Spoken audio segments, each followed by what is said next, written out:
Modern history में एक चीज़ पढ़ते हैं कि जो यूरोपीय लोग होते हैं वो भारत की ओर आगमन करने लगते हैं, भारत की ओर आकर्षित होते हैं और व्यापार करने के लिए भारत की ओर आने लगते हैं। आखिर ऐसा होता क्या है? आखिर ऐसी क्या परिस्थितियां बनती हैं कि ये यूरोपीय जो होते हैं समुद्र के मार्ग से भारत आते हैं, जबकि इससे पहले वो स्थल मार्ग से भारत आया करते थे। चाहे वो प्राचीन भारत हो या फिर मध्य भारत हो, हमारे यूरोपियों से जो व्यापार था वो लगातार हुआ करता था।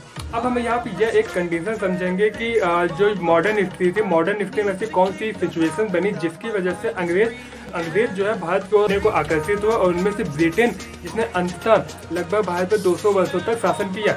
अब देखो एक घटना घटती है 1453 के। उस्मानिया जो सुल्तान होता है वो एशिया माइनर के क्षेत्र पर कब्जा कर लेता है। मिडिल एशिया जो होता है भारत को यूरोप से जोड़ता है। अब मिडिल एशिया क्षेत्र में उस्मानिया सुल्तान के द्वारा जब कब्जा कर लिया गया तो इस क्षेत्र पर क्या होगा, तुर्कों का जो होता है अधिकार हो जाता है। तुर्कों के अधिकार होने के पश्चात अब अगर इस मार्ग से कोई व्यापार करना चाहता है तो तुर्क क्या करते हैं, इस पे टैक्स वसूलना शुरू कर देते हैं, अधिक से अधिक टैक्स लगा देते हैं। और अगर उन्हें कोई चीज़ पसंद आती है तो वो अपने पास रख भी लेते हैं। अगर कोई उन्हें वो वस्तु देने से मना करता था तो वो उन्हें रोक लेते थे, बोलते तो रास्ता हमारा है, अधिकार हमारा है, तो तुम इससे जा नहीं सकते हो। बात हो जाती है खत्म। इसी समय पे एक दूसरी और घटना घटती है। 15वीं-16वीं शताब्दी की बात है। उसी समय यूरोप में पुनर्जागरण का दौर चल रहा था। देखो पुनर्जागरण का मतलब होता है, पुनर्जागरण को ऐसे समझो कि आप पहले जगे हुए थे, मतलब कि चेतन अवस्था में बहुत आप समझदार थे, फिर आप ऐसा कुछ हुआ कि आप अंधकार में चले गए, अंधविश्वास वगैरह में मानने लगे, अंधकार में मतलब कि बहुत ज़्यादा लॉजिकल बातें नहीं करते हैं। फिर आपने अपने आप को जाना, अपने अतीत को जाना कि हम ऐसे हुआ करते थे। इसके बाद फिर उन्होंने लॉजिकल चीज़ों को, तार्किक चीज़ों को महत्व देना शुरू किया। इसे बोलते हैं पुनर्जागरण। पुनर्जागरण कहने का मतलब पुनः जागना। तो इस पुनर्जागरण के दौरान यूरोप में नई नई खोजें हो रही थी। नई नई खोजों के तहत बड़े बड़े जहाज़ों का निर्माण किया गया। दिशा सूचक, जिसे कुतुबनुमा भी बोलते हैं, कुतुबनामा भी बोलते हैं, उसका निर्माण किया गया। इन दो चीज़ों की वजह से हुआ क्या कि दिशाओं का ज्ञान होने लगा। किसी भी डायरेक्शन में अगर जाना है तो आप दिशा के माध्यम से जा सकते हैं, जो कि दिशा सूचक बहुत ही मददगार साबित हुआ। और बड़े बड़े जहाज़ों की वजह से समुद्र में यात्रा करना आसान हुआ।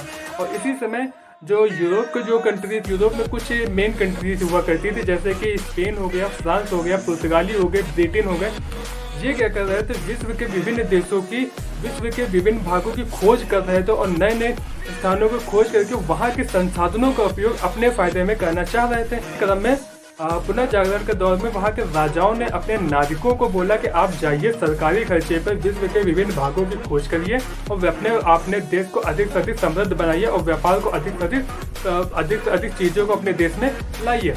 इसी कदम में जो सबसे पहले जो पहल की जाती है वो स्पेनिश और पुर्तगालियों के द्वारा की जाती है। और इसी कदम में पहला जो स्पेनिश होता है वो होता है कोलंबस, जो कि 1492 में निकलता है तो भारत की खोज करने, लेकिन खोज कर बैठता है अमेरिका की। तो इसकी ये भारत की खोज तो असफल हो जाती है। फिर जो दूसरा होता है नाविक, वो होता है पुर्तगाली, और उस नाविक का नाम होता है Vasco D gamma. Vasco D gamma 1498 में भारत की खोज के लिए निकलता है और समुद्र मार्ग से होते हुए आशा अंतरिक्ष हिंद महासागर से इंटर करते हुए भारत में कलिकट, जो कि केरल में पड़ता है, वहां पर पहुंचता है। तो इस तरीके से भारत की आधुनिक भारत में समुद्र मार्ग से खोज होती है और धीरे धीरे यहाँ पर लोग आना बसना और शुरू करते हैं और यूरोपीय लोग व्यापार करने के लिए आने का कार्य शुरू करते हैं।